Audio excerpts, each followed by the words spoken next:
Alguns estudiosos têm dito que o texto que vamos estudar hoje é o texto mais importante do Velho Testamento. Olha que importância nós temos aqui diante desse texto, 8 e 9. Né?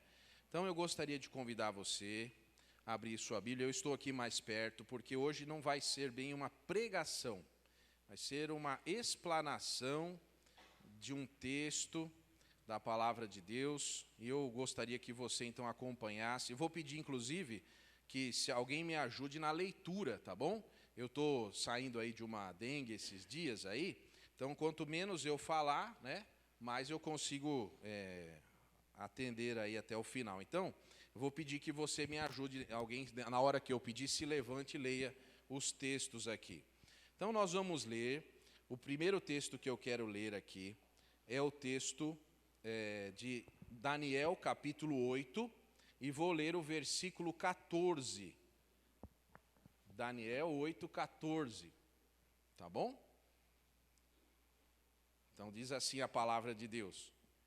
E ele me disse, até 2.300 tardes e manhãs, e o santuário será purificado. Vamos orar. Senhor, lemos a Tua palavra, ainda vamos ler outros textos, mas pedimos, Pai, que Teu Santo Espírito esteja nos esclarecendo, esteja nos ensinando a respeito das coisas da Tua palavra, que as nossas vidas sejam marcadas pela Tua palavra.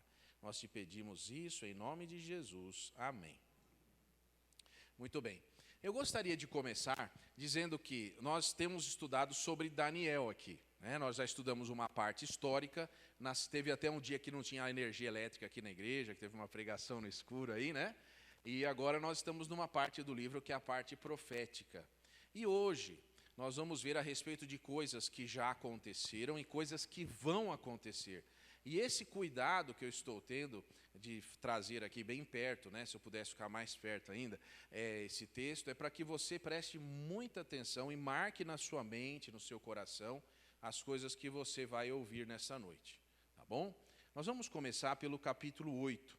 Quero dizer que aqui, nesse capítulo 8, está implícito aqui, por causa da leitura do primeiro versículo, que foi no ano 3º do reinado de Belsazzar.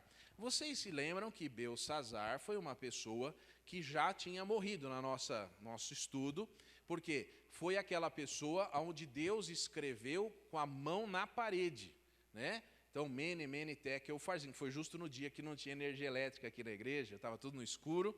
Esse Belsazzar aqui já morreu, mas como é que ele que aparece de novo aqui? É porque no livro de Daniel existe uma divisão, primeiro a parte histórica e depois a parte profética. Então é como se a gente estivesse retornando aqui lá para aquela história outra vez. Belsazzar aqui ainda está vivo. E essa primeira parte do capítulo 8, talvez eu não me aprofunde tanto aqui, mas vou explicar algumas coisas. Então, é o seguinte, Daniel, ele teve uma visão de que estava num rio. Aqui está o versículo 2. Ele percebeu que estava na cidade de Suzã, na província de Elão. E esse lugar ficava a 320 quilômetros do lugar onde efetivamente ele estava, que era na Babilônia. Então ele teve uma visão de que ele estava a 320 quilômetros de distância de onde efetivamente ele estava, tá certo? Então essa é a visão dele. Ele viu alguns animais aqui. Antes, deixa eu fazer uma distinção. Nós vimos anteriormente, no domingo passado, alguns animais que foram chamados aí de bestas, né? A gente viu o leão, o urso, leopardo. Nós tivemos aquele animal que era uma besta, não tinha uma descrição, mas era um animal horrível. E agora nós vamos ter a descrição aqui nesta visão de animais domésticos. São carneiros, bodes. Então, os estudiosos vão nos explicar que essa visão de animais domésticos significa que é uma coisa mais íntima. E, segundo os estudiosos, é uma invasão cultural. A cultura não é uma coisa mais assim, que a gente talvez não perceba como um exército entrando, mas a cultura ela muda as nossas vidas, não muda? Ela nos domina, inclusive. Nós que não temos lógico, nós não somos dominados pela cultura do mundo, porque nós, crentes em Jesus, temos a palavra de Deus. Mas as pessoas que não têm envolvimento com a palavra de Deus, não sabem das coisas de Deus, eles são totalmente dominados pela cultura. Se você for aí na rua agora com um carro de som e ligar uma música aí, um funk, uma sertaneja, alguma coisa, as pessoas sabem a letra, as pessoas começam a dançar na rua, não é assim? Por simples fato de que isso faz parte da cultura. Elas nem sabem o que estão cantando ou fazendo.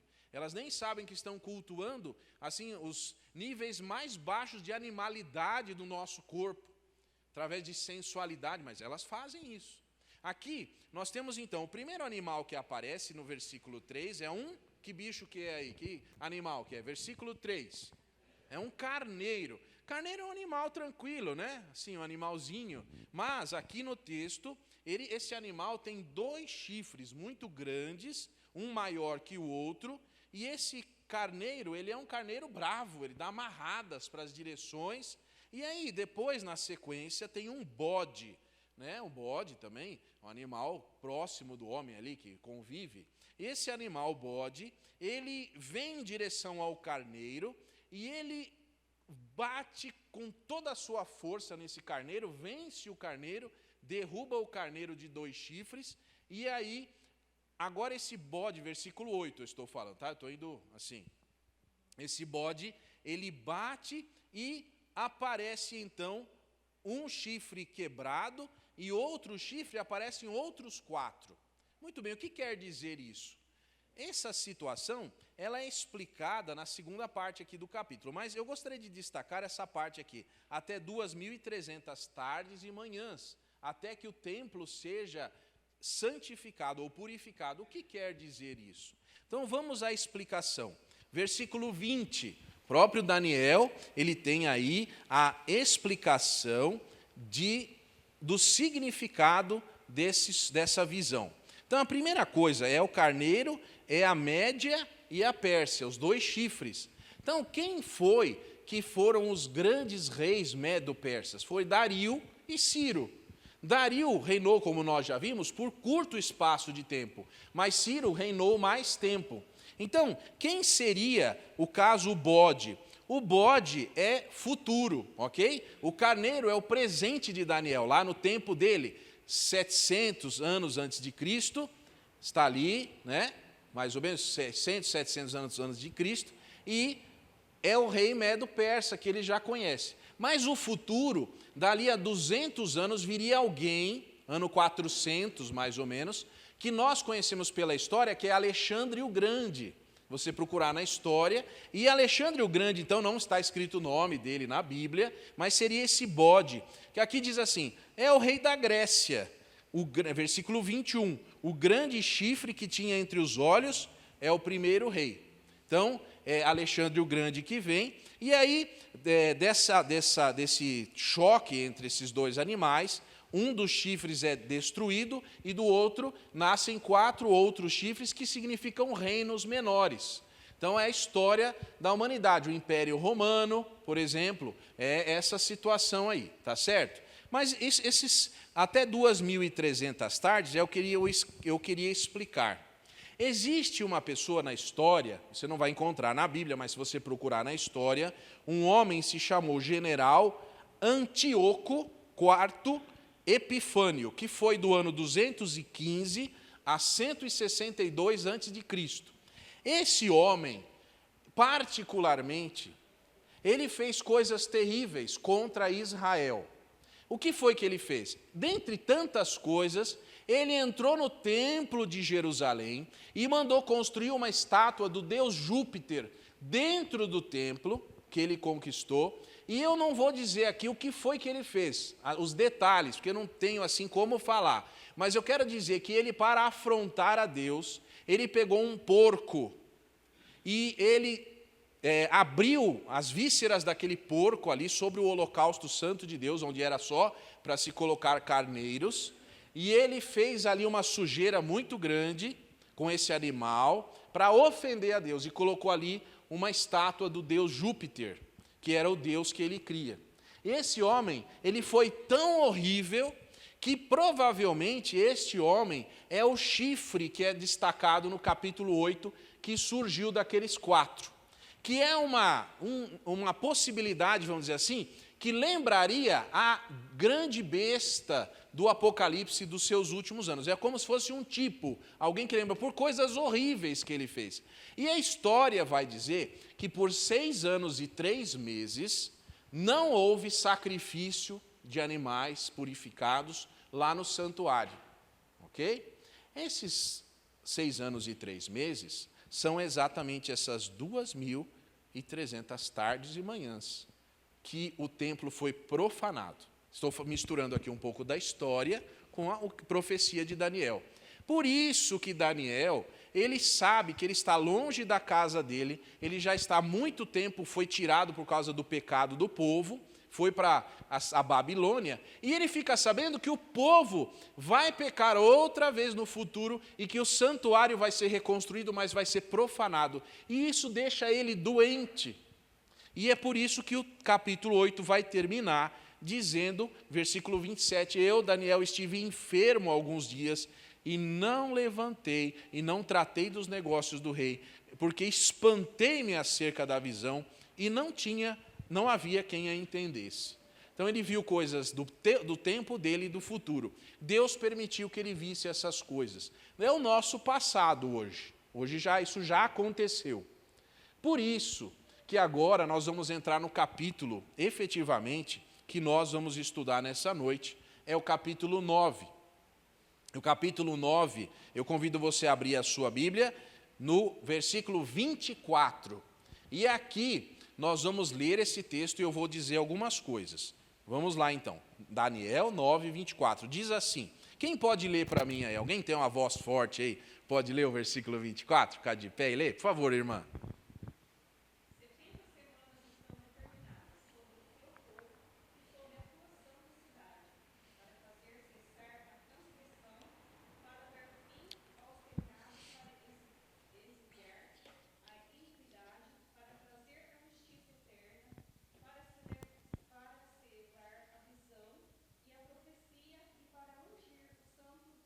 Muito obrigado, minha irmã. Deus abençoe. Muito bem, nós vamos ver o capítulo 9 todo. Mas eu queria focar no versículo 24. 70 semanas. Nós vamos ver algumas coisas muito interessantes. Você faz parte dessa história. Você que está aqui nesta noite, você, de alguma forma, é citado aqui. E eu vou explicar isso. Então, veja, 70 semanas estão determinadas sobre o teu, qual é a palavra? Povo. Muito bem. Você não sabe, talvez, ou você nunca entendeu direito, e nessa noite você vai entender algumas coisas aqui. Nós que somos crentes em Jesus, nós somos cristãos. Mas você já deve ter reparado, e talvez alguém aqui talvez nem tenha esse cuidado especial. Nós, os cristãos, sabemos que o relógio de Deus, os ponteiros do relógio de Deus, são o povo de Israel. Isso nós sabemos por causa do estudo da Bíblia. Mas tem crente que detesta Israel. Tem gente que fica bravo. Eu conheço algumas pessoas que falam, eu não gosto de Israel. Eu não gosto do país lá, o que eles fazem e tal. Querido, aprenda uma coisa. Não, independe de você gostar ou não. Deus tem um plano para aquele povo. E por causa daquele povo de Israel, é daquele povo dos descendentes de Abraão, de Isaque e de Jacó, que veio o Messias, Jesus. E por causa de Jesus, você recebeu a salvação de Deus. Então, aprenda uma lição pessoal. Não odeie o povo de Israel. Ame o povo de Israel. Ore por Israel. Algum dia ainda quero pregar aqui sobre as bênçãos de Deus para quem ama o povo de Israel. Um segredo que eu vou ensinar aqui, não é hoje. Mas observe Israel. Observe que essa profecia vai dizer assim, 70 semanas estão determinadas sobre o teu povo e sobre a tua santa cidade. Qual é a santa cidade? Quem sabe? Jerusalém. É a santa cidade bíblica. Existe uma cidade chamada Jerusalém lá em Israel? Existe. Esse lugar é real. Então, existe um tempo previsto nesta profecia sobre a cidade de Jerusalém e sobre o povo de Israel. E nessa noite nós gostaríamos de entrar em alguns detalhes aqui. Vamos voltar agora para o versículo 20 do capítulo 9. 20, Eu gostaria que alguém lesse para mim o 20 e o 21, por favor.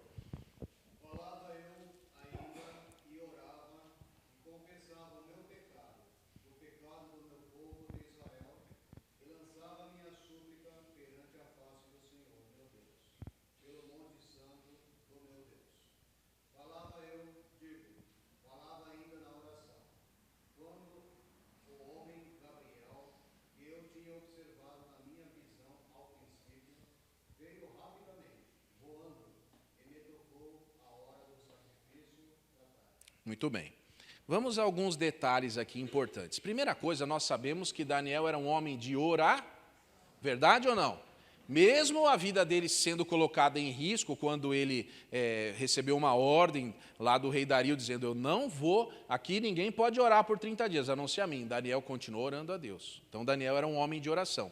Mas talvez você não saiba que Daniel era um homem de oração, e nesta noite nós vamos aprender mais uma lição de Daniel, que Daniel era uma pessoa que lia a palavra de Deus. Esse era o outro lado de Daniel. Muito bem. Eu queria dizer para você, talvez alguém seja curiosidade aí para alguns, curiosidade bíblica. No tempo de Daniel, ele não tinha o Velho Testamento completo como você tem, nem, lógico, o Novo Testamento. Então vamos lá. No tempo de Daniel, tem um livro que a gente tem certeza que não estava escrito ainda. Qual que era? O de Daniel, certo? Muito bem, esse aí é fácil. Mas existem outros livros que Daniel não possuía. Eu vou dizer quais eram. O livro de Ester, o livro de Esdras, o livro de Neemias, 2 Crônicas, Ageu e Zacarias. Fora esses 7 livros, inclusive Daniel, ele tinha todos os livros que você tem aí. Lógico que não era um livro como uma Bíblia impressa. Ele tinha o que a gente chama de rolos, tá bom? Mas você vai dizer, como é que eu posso afirmar isso? E outra coisa, Daniel, ele não tinha como ter, por exemplo, o livro de Jeremias, que é contemporâneo dele, e estava lá em Jerusalém. Então, nós vamos explicar isso. Nós percebemos, pela oração de Daniel, não vai dar tempo da gente estudar hoje isso, mas pela oração de Daniel, ele faz um passeio profundo, passeio, modo de dizer, pela sua oração, em textos específicos do livro de Levítico, livro de Deuteronômio. Ele vai citar, por exemplo, Jeremias, e nós vamos ver isso. Então, ele tinha uma Bíblia com ele ali, vamos dizer assim. A Torá e alguns livros, não tinha todos, mas tinha alguns. Muito interessante isso. Agora, eu quero dizer uma coisa, vamos abrir nossa Bíblia, porque Daniel sabia disso, em Levítico 25, e eu vou pedir para alguém ler dos versículos 2 a 8. Por favor, olha, Levítico 25, 2 a 8. Alguém pode ler para a gente?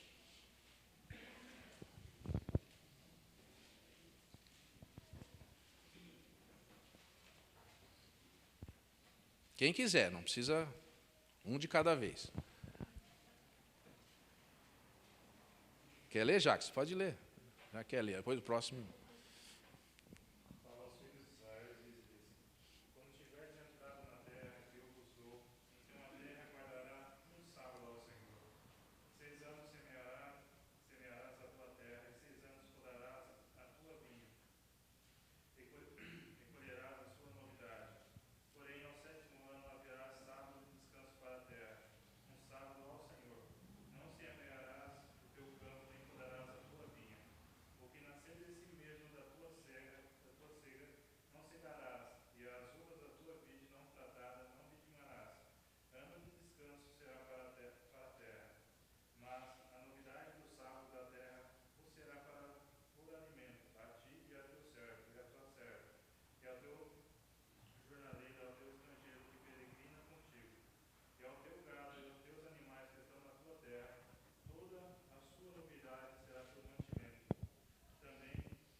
Obrigado, meu irmão. Muito bem, você viu aqui nesse último versículo um texto especial que está escrito semanas de anos? Vamos pensar um pouco nisso. Vamos refazer na nossa mente um passeio sobre esse texto que acabamos de ler. Deus está dizendo na sua palavra para o seu povo que o povo devia trabalhar, o povo de Israel, por 6 anos.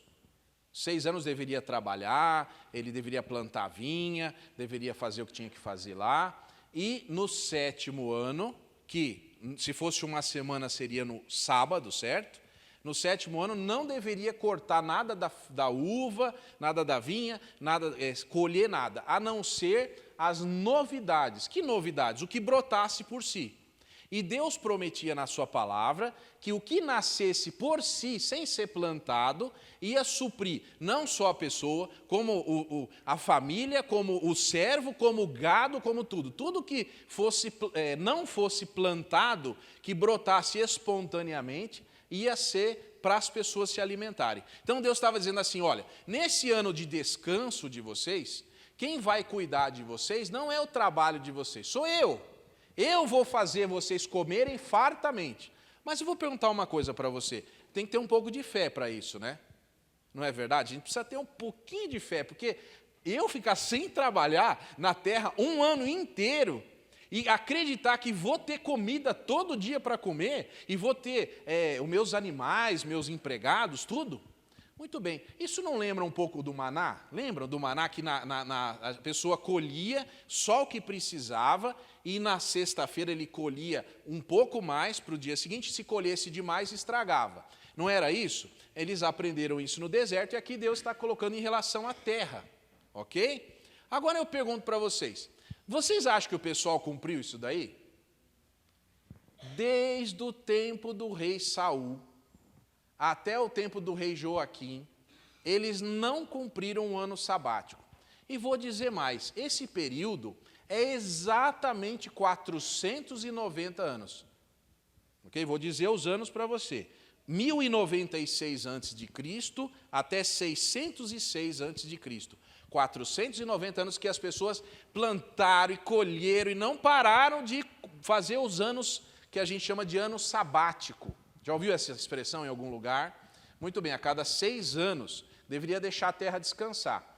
Quem hoje conhece a terra sabe que isso é uma coisa muito interessante. Deixar a terra descansar é um termo moderno isso daí. Mas isso já vem lá do tempo da lei de Deus. Agora, as pessoas, por falta de fé, não fizeram isso e eles simplesmente passaram por cima desses anos sabáticos. Agora, você que é bom de matemática aí, 490 anos tem quantos anos sabáticos? É mais. 70 anos. 70 anos que o pessoal não respeitou a terra. Agora, quem está prestando atenção nesses domingos, quantos anos foi que o pessoal teve que sair exilado de Israel para ir para a Babilônia? Para cumprir os 70 anos que eles não deixaram a terra descansar. Deus tirou eles de lá e disse, saiam daqui. Vocês não estão cumprindo a minha lei, vão ficar 70 anos fora, porque são exatamente os anos que vocês não obedeceram à minha lei. Ok? Não é muito ok, mas só para entender. Vê como Deus presta atenção na sua lei. Veja que às vezes a gente faz uma coisa errada, não aconteceu nada. Lembra de Sansão? Eu fiz uma coisa errada, não aconteceu nada. Eu faço outra coisa errada, vou fazendo coisa errada, até que um dia a Bíblia vai dizer que Deus tirou o espírito de Sansão. Quem é crente não precisa se preocupar, porque a Bíblia nos garante que quem é crente em Jesus, Deus não tira o espírito. Mas que Deus corrige você pode ter certeza. Agora, o que acontece? Acontece que nós achamos que Deus não está vendo o que a gente está fazendo. Eu fiz uma coisa, eu contei uma mentirinha, não deu nada. Eu fiz um pequeno furto aqui, ninguém viu. Ou eu fiz um negócio, está tudo certo. Mas Deus está vendo. Deus está vendo. E a Bíblia, inclusive, diz que o pecado nos alcança. Ele corre atrás da gente. Ele nos alcança. Então a gente tem que tomar cuidado. A Bíblia nos ensina isso. Esse pessoal ficou 70 anos exilado. Agora, Daniel sabia disso. Daniel sabia disso na oração dele. E ele estava lendo, agora quero que você abra em Jeremias 25, vou ler. Alguém vai ler para mim, versículos 2 e 11. Jeremias 25, versículos 2 e 11, por favor.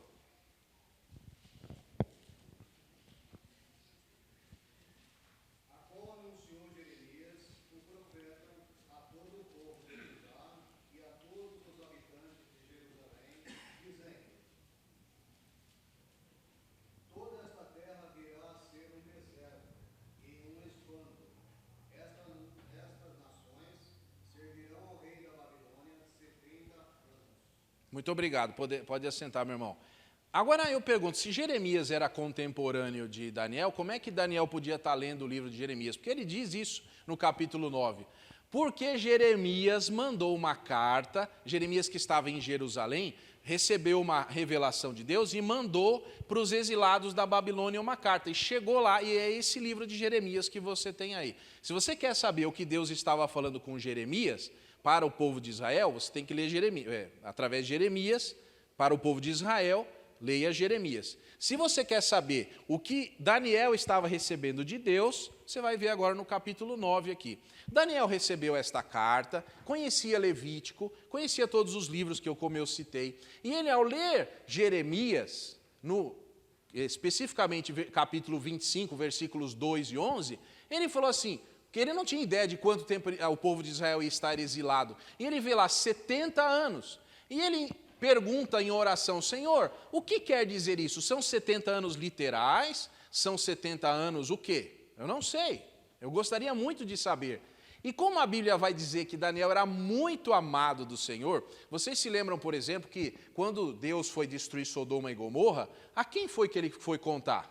Para o seu amigo Abraão. Lembram-se desse texto? Agora, nessa época, ele tinha um amigo chamado Daniel. E Daniel, em oração, ele pede perdão pelos pecados do povo, perdão pelos seus pecados, e ele ora e lê a Bíblia, e é um homem fiel, e Deus revela a ele coisas do futuro. E agora eu vou pedir que você volte para o versículo 24. E eu gostaria que você visse aí, de novo, só as 70 semanas, ok? Agora lembrando que temos a semana que a gente chama semana de ano, de acordo com Levítico 25. Aqui essas 70 semanas significam 70 vezes 7. Por quê? São 490 anos, ok? Tá bom? Muito bem, guarde isso daí na sua cabeça. Agora eu vou dizer uma outra coisa. Vamos agora para o versículo 22 e 23. Irmão, Daniel 9, 22 e 23. Irmão Marcos, que aquela hora ia ler lá, pode ler para a gente, por favor?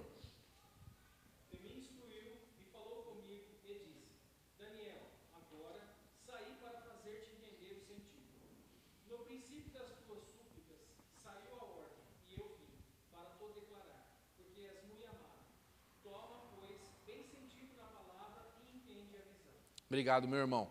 Que coisa linda, hein? Receber uma informação. Daniel, você é muito amado de Deus.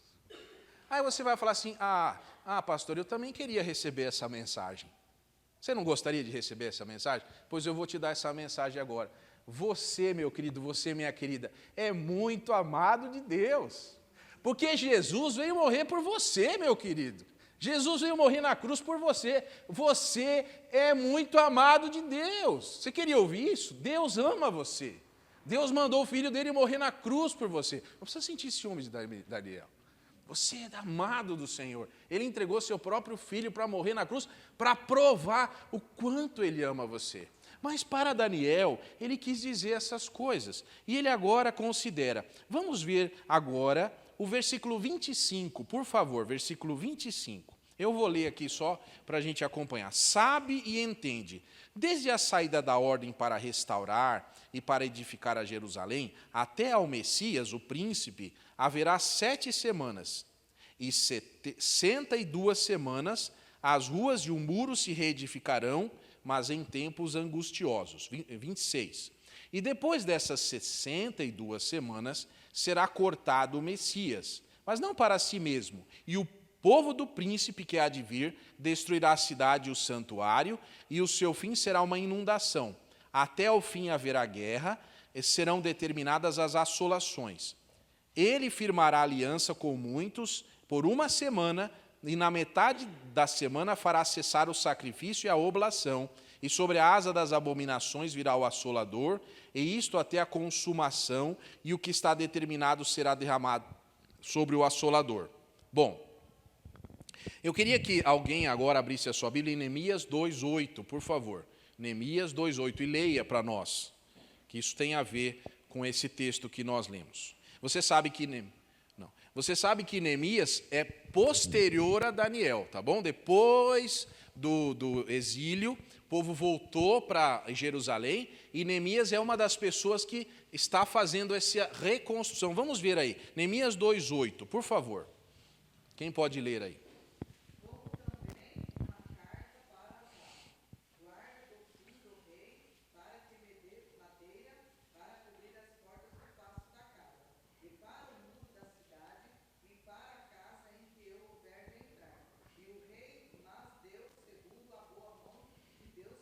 Muito obrigado. Vocês se lembram que Neemias ele foi tocado por Deus para voltar para Jerusalém? Isso é futuro. Mas Daniel, ele tem então uma visão. Irmão, dá para colocar um desenhinho aí? Vamos ver se tem no PowerPoint um desenhinho que tem assim, ó, 70 semanas de Daniel, capítulo 9. Vamos ver se dá para pôr aí. Ok, já vai colocar lá. Olha aí, ó, isso aí. Vamos ver se a gente consegue entender. Olha aí esse quadro. Então é o seguinte, ó. Há 70 semanas. 7 semanas, lembra do texto que nós lemos? Então, ó, saída da ordem para reedificar Jerusalém. Neemias 2:8. Aqui no canto ó, esquerdo aqui. 7 semanas. 7 vezes 7, 49 anos. Muito bem, ó. Conclusão da reedificação de Jerusalém. Então, Daniel não viveu, mas ele sabia que do tempo do retorno do exílio, iam demorar 49 anos para reconstruir completamente de novo Jerusalém e o templo, ok? Aí, olha, 62 semanas, está escrito no texto aí, a gente leu, 62. Aí, 434 anos até a morte do ungido, está no texto também. Quem é ungido? É Jesus. Então, Daniel ficou sabendo, Deus o apresenta ao seu Messias e diz exatamente quando o Messias viria. Que demoraria, quem faz a conta aí para mim? Quanto dá? 49 mais 434? Quem pode fazer a conta? Eu já sei, mas não vou falar agora. Não, é muito, Espera aí, ó. Vamos falar de novo. É 49 mais 434. Tem que ser 483. Ih, agora ficou mais fácil. Quanto falta para 490? 7. Muito bem, segura aí. Então, ó, viria ungido. Agora, se você vê lá, ó, última semana. Então, o tempo do fim, para Daniel, demoraria 490 anos. Mas espera um pouquinho, já não passou 490 anos, do tempo que Jerusalém foi reconstruída e tudo? E da volta? Então, o que está acontecendo aqui? Então, eu vou dizer para você. Você já ouviu falar que nós vivemos na época da graça? Já ouviu esse termo? Muito bem. Deus, ele estava contando as semanas com o povo judeu. 1, 2, 3, 100, 200, 300 anos. Aí, quando ele chegou em 483 anos, veio o Messias. E aí, Deus dá um stop lá no relógio dele. Parem de contar até o fim do mundo. Pare. E fica faltando 7 anos. Quer dizer, nós estamos, no mínimo, há 7 anos do fim de todas as coisas. Mas por que não acabam as coisas? Porque tem uma época da graça, que é a época da igreja. Então é o seguinte, se você não entender o que eu estou explicando, você vai ler Romanos capítulo 9, 10 e 11, combinado? Romanos 9, 10 e 11. É o seguinte, Deus escolheu um povo sacerdotal, para ser o seu representante na terra, o povo de Israel. E Deus tem a sua profecia para esse povo, e através desse povo veio o Messias, Jesus. Jesus veio, morreu na cruz, exatamente 483 anos depois de Israel voltar para Jerusalém, da Babilônia. A morte de Cristo, exatamente, com 33 anos. Esse é o ponto central aqui. Mas ficaram faltando 7 anos. Deus para o seu relógio, e agora, Israel, onde está nesse período? Está aí. Mas quem realmente hoje carrega o nome de Cristo, procura zelosamente buscar o nome do Senhor, é a igreja. Quando eu falo igreja, eu não estou dizendo a instituição, eu estou dizendo as pessoas salvas por Jesus sinceramente. A igreja, nós só vamos saber quem é a igreja no dia que Cristo voltar. Quem subir com Jesus é a igreja, quem ficar não é. É uma coisa que não sou eu que julgarei isso, nem você. Você deve saber por você. Mas nós não podemos julgar os outros. Então, hoje nós estamos aí, a igreja, a gente entende, espera que todos sejam a igreja. Mas isso não depende de mim, isso depende de quem vive com Jesus e é realmente a igreja dele. Isso é mais para você do que para mim. Eu tenho que cuidar do meu, né, da minha vida com Deus e da salvação que já me deu. Você foi lavado pelo sangue de Cristo, você é a igreja e vai para os ares com Jesus. Mas acontece que nós estamos vivendo numa exceção à regra. Deus, ele tinha um plano e tem um plano para Israel. E esse plano está em suspenso. E agora é a hora da igreja. Mas a igreja, ela veio com Jesus e ela vai embora com Jesus. Mas Israel permanece. Israel permanece. E Deus tem um plano para Israel de salvação. Aí você vai me perguntar, pastor, como é isso? E eu vou te dizer assim, na hora que Paulo ia contar isso, ele começou a cantar. Você pode ler lá em Romanos 11. E quando Paulo ia explicar isso, ele começa a cantar assim, ó profundidade da... E para de contar essa história. E ele entra nessa área do mistério. Nós não sabemos qual é o plano secreto de Deus para o seu povo. Mas nós sabemos o plano de Deus para nós. Nós que somos a igreja. E nós estamos nesse momento aí da época da graça, que pode acabar a qualquer momento. Cristo voltando. Não precisa de nenhuma profecia para Cristo voltar. Já foi tudo cumprido. Todas as coisas. Alguém fala, mas pastor, tem aquele negócio de pregar o evangelho em todo mundo? Sim, mas Israel pode fazer isso. Porque Israel também pode completar esse plano de pregação do evangelho em todo mundo. Mas hoje é a igreja. Hoje é conosco, hoje é com você e comigo.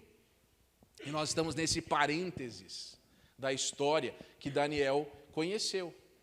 Então, nós temos que fazer o melhor que nós pudemos fazer como igreja. Porque Daniel não teve essa revelação. Ele teve a revelação do tempo corrido, mas não soube desse parênteses de Deus, que você hoje sabe. Agora, tem um outro texto, um outro desenho aí, agora esse aí, ó. Vamos ver aqui, ó. 7 semanas de anos, reconstrução de Jerusalém. 62 semanas até o ungido, Lucas 9, 38. Agora, as 69 semanas, Jesus é morto, João 19, 30. Tempo da igreja, lá tem a descida do Espírito Santo. E nós aguardamos o quê? Qual é o evento que a igreja aguarda ali, ó? O arrebatamento, é isso que nós estamos esperando. É Maranata, ora vem Senhor Jesus. Essa é a nossa oração. Vem logo, Jesus. Mas nós queremos ir embora daqui, nós queremos ir para a nossa casa no céu. Essa é a oração do crente. Nós aguardamos ansiosamente Jesus que vai nos arrebatar. Agora, vamos falar da última semana, porque isso é interessante. Segundo alguns estudiosos, a igreja não estará aqui nesta última semana, tá bom? São 7 anos. Mas alguns acham que talvez a gente fique aqui por 3 anos e meio, até que então sejamos arrebatados da tribulação. Vamos ver no texto, por favor, Daniel, olha aí, vamos voltar para Daniel outra vez, tá bom? Versículos 26 e 27, quem pode ler para a gente? Daniel 9, 26 e 27, pode ler, irmão.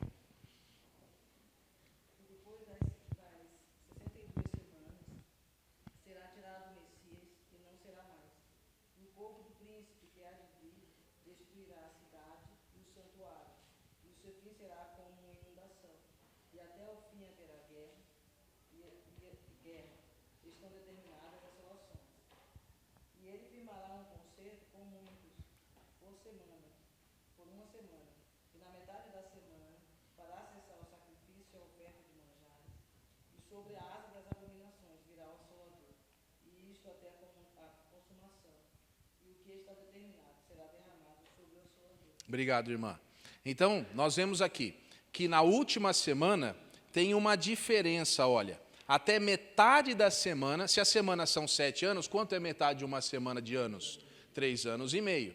Por 3 anos e meio, esse príncipe, que é o assolador, que nós conhecemos em Apocalipse, que é a besta, vai vir, vai fazer um acordo com o povo de Israel para retornar a ver o culto ali e os sacrifícios. Por isso que os sacrifícios de animais, conforme a Bíblia manda, é um relógio, é o tic-tac desse relógio. Se você ouvir, é que você não vai ouvir porque você faz parte da igreja. Mas se alguém aqui não for arrebatado, né? Oi, quem não vai ser arrebatado, né? Isso não é uma brincadeira sem graça. Mas espero que todos vão. Né? Mas se porventura alguém que não fosse arrebatado, e a gente espera que todos vão, ficasse no mundo e visse uma notícia, o sacrifício voltou a acontecer lá em Jerusalém, porque um líder mundial fechou um acordo com Israel e o templo foi reconstruído e o sacrifício voltou. Então, você tem 7 anos até o fim. 7 anos para que Jesus volte. E agora não mais para levar a sua igreja, mas agora para destruir toda a força contra ele lá no Armagedon. Então começa de novo o relógio. Por 3 anos e meio, tudo vai ser tranquilo. O povo de Israel vai estar feliz, comemorando, mas o povo de Israel vai descobrir que foi enganado. Foi enganado por esse líder, e agora, então, esses últimos 3 anos e meio, começa o período que a gente chama de grande tribulação. E agora esse líder mundial, ele vai se voltar contra Israel, e vai querer destruir Israel, vai ter usado Israel, e vai usurpar todos os privilégios de Israel, e agora o mundo inteiro vai se colocar nesses últimos 3 anos e meio em guerra contra Israel. E nesse período de 3 anos e meio, o mundo totalmente vai se armar contra Israel, e todos os países vão mandar exércitos contra Israel para destruir e aniquilar Israel. E quando completar esses 3 anos e meio, a Bíblia nos diz, agora lá em Apocalipse, que Jesus virá com a sua igreja, e com o sopro da sua boca, destruirá todos os exércitos no vale de Armagedon. E esse sopro será tão terrível, que nós temos profecias no Velho Testamento que dizem que as pessoas, elas terão os seus olhos assados dentro da sua cabeça, antes de chegar ao chão, pelo sopro de Jesus. E a Bíblia diz que por vários quilômetros, 33 quilômetros, nós vamos ter 30 centímetros de sangue pelos inimigos de Israel mortos no chão. Já pensou? Que situação? Por isso, querido, que eu digo a você, não odeie Israel. Israel é um país que só existe pela misericórdia de Deus. Nem eles não acreditam nisso. Você for para Israel hoje, eles têm carnaval, eles não se importam com Deus, com a Bíblia, não estão nem aí. Que coisa! Mas a Bíblia vai dizer em Romanos 9, 10 e 11, que Deus permitiu isso, para que Israel rejeitasse o Messias e fosse aberta a salvação para você. Que coisa! Você é salvo porque alguém rejeitou a Jesus. Se Israel tivesse aceito a Cristo, nenhum gentil, que é quem não é de Israel, seria salvo. Por isso você deve agradecer a Deus, porque isso aconteceu, apesar de ser uma coisa terrível. Assim como você também sabe que é terrível Jesus ter morrido na cruz, mas graças a Deus por isso, porque você tem a salvação, uma coisa tão terrível quanto maravilhosa. Então esse é o relógio de Deus. Por isso, esse texto, eu tentei ser muito, até superficial nessa explicação, mas eu queria que você se lembrasse. Quem está marcando aí, eu só queria que você marcasse Jeremias 25 e também 2 Crônicas 36, porque 2 Crônicas 36 também foi lido por Daniel para fazer esta oração do capítulo 9, por causa das palavras que são usadas lá, ok? Agora, eu queria também que você abrisse a sua Bíblia em 1 João 2,18, e quem puder, leia, por favor, 1 João 2,18. Quem pode ler?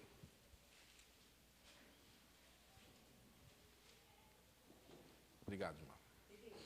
Já é a última hora, e como ouvistes que veio o anticristo, também agora muitos anticristos têm surgido, pelo que conheceres que é a última hora. Obrigado, irmã. Veja que todo dia é a última hora, porque nós não sabemos quando Deus vai voltar a rodar o seu cronômetro.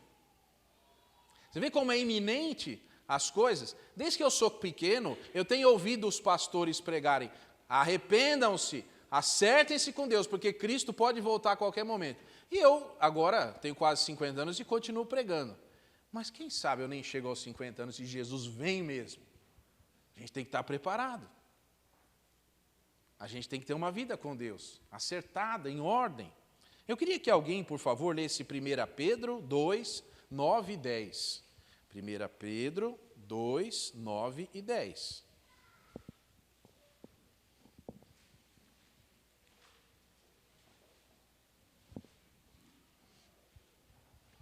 Mas vós sois a geração eleita, o sacerdócio real, a nação santa, o povo adquirido, para que anuncieis as virtudes daquele que vos chamou das trevas para a sua maravilhosa luz. Vós, que em outro tempo não erais povo, mas agora sois povo de Deus, e não tinhais alcançado misericórdia, mas agora alcançaste misericórdia. Obrigado. Viu aí a exceção de Deus para salvar o seu povo? Você que não era, agora é. Você que não deveria ser, foi. Você foi salvo. Aí o texto. E agora vamos ver Lucas 4, 18 e 19. Quem pode ler, por favor? Lucas 4, 18 e 19. Veja a época da graça aí.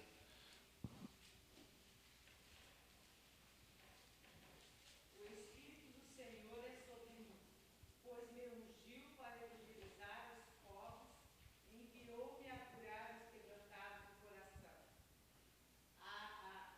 a pregoar liberdade aos cativos e dar vista aos cegos, a pôr em liberdade os oprimidos, a anunciar o ano aceitável do Senhor. Obrigado. Viu esse último momento aí? O ano aceitável do Senhor. Quer dizer, momento especial de aceitar Jesus é hoje. Não é amanhã, é hoje. Muito bem. Eu queria terminar, por causa do horário, eu até teria outros textos. Eu mandei um e-mail, quem quiser depois leia lá. Tem muitos outros textos mais detalhados. Mas eu queria abrir agora em Colossenses 1, 26 a 28. Colossenses 1, 26 a 28. Esse eu vou ler, tá bom? Colossenses 1, 26 a 28. Diz assim a palavra de Deus: o mistério que esteve oculto desde todos os séculos e em todas as gerações, e agora foi manifesto aos seus santos, aos quais Deus quis fazer conhecer quais são as riquezas da glória desse mistério entre os gentios, que é Cristo em vós, esperança da glória, a quem anunciamos, admoestando a todo homem e ensinando a todo homem em toda a sabedoria, para que apresentemos todo homem perfeito em Jesus Cristo. Viu a palavra gentios no versículo 27? Você e eu somos como gentios, porque não somos judeus. Nós estamos, nesse momento, conhecendo o mistério de Deus, que é a salvação em Jesus. Você, querido e querida, é um abençoado por ter privilégio de conhecer esse mistério que esteve oculto por tantos séculos e tantas gerações, que é Jesus Cristo. Agora, talvez, você vai me perguntar assim: pastor, eu ouvi tudo isso daí, tá bom, entendi, mas e daí? Aí que eu vou te dizer. E daí, querido, que hoje é a oportunidade de você aceitar Jesus.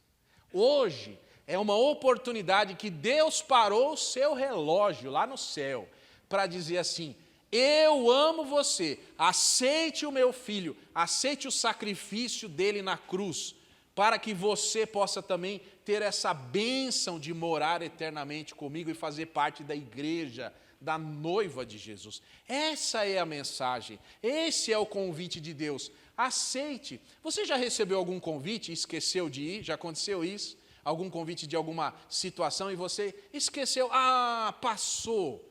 Eu não fui na festa, não dei parabéns para o meu amigo. Já aconteceu isso? Pois bem, você pode esquecer disso, mas você não pode se esquecer de aceitar Jesus, porque se você se esquecer de fazer isso, você vai ter a sua eternidade comprometida. Por isso, Deus tem tudo no seu controle, tem os cronômetros, tem os tempos, todo o domínio. O mundo não está largado por causa do pecado. O mundo, sabe por que o mundo está como está? Porque Deus ainda tem pessoas para salvar. É verdade que vem o pecado aqui assolando a sociedade, mas Deus lá do céu olha e diz assim: eu ainda quero salvar mais gente. Chamem mais gente para vir na festa eterna no meu céu. Vão, conclamem as pessoas para que venham e aceitem esse convite dessa festa que eu quero dar. Vamos, igreja, prega o evangelho, porque ainda tem mais tempo. Eu adio a festa que eu vou dar para que mais convidados venham. É isso que Deus tem feito por todos esses 2000 anos, esperando que pessoas se ajoelhem e confessem o nome de Jesus. Por isso, não olhe para a violência aí, não olhe para as notícias de uma forma triste. Diga assim: Deus, eu te louvo porque o Senhor tem permitido as pessoas pecarem. O Senhor poderia destruir, mas pela tua misericórdia, pelo teu amor, o Senhor tem permitido essa situação absurda para que mais pessoas aceitem a Jesus. Você entende isso? Você entende o que quer dizer isso? É como se fosse uma mulher grávida, entenda essa situação. Vamos supor que tem uma mulher grávida e tem um bebezinho na barriga dela. E tem os 9 meses. E vamos supor que essa mulher teve um acidente de carro e ela está morta. Mas todo o corpo ainda funciona. O que os médicos vão dizer? Vamos esperar o máximo para não essa mãe que faleceu, ela não morra até que essa criança possa ter condições de viver. Não é isso que os médicos vão dizer. É mais ou menos essa situação. A sociedade está morta. A violência, as coisas estão horríveis, tudo perdido. O mundo jaz no maligno. Mas ainda existe a oportunidade de salvação. Nós estamos numa época da graça de Deus. Aproveite para pregar o evangelho, aproveite para viver uma vida com Jesus, aproveite para ser essa pessoa, porque muitos profetas, muitos historiadores têm dito: nós somos a última geração. Talvez você não tenha oportunidade de ver os seus netos, meu querido e minha querida. Porque pode ser que essa seja a última geração.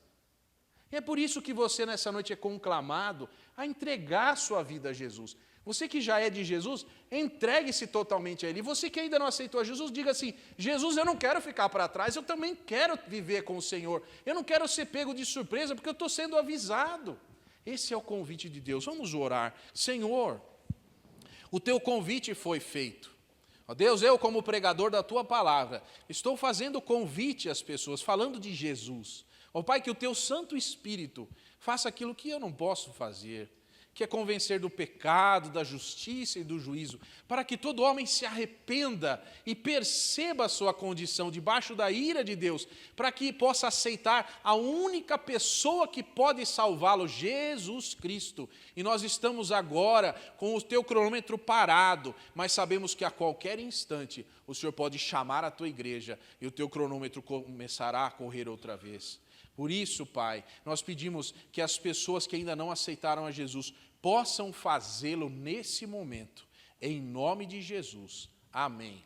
Lá no final eu vou estar à porta. Se você quer saber como aceitar a Jesus, converse comigo ali, eu vou orar com você. E basta você fazer uma oração e o Espírito Santo vai regenerar seu coração, vai mudar a sua vida e você vai ser uma nova criatura. E quando Jesus voltar, você vai subir com Ele.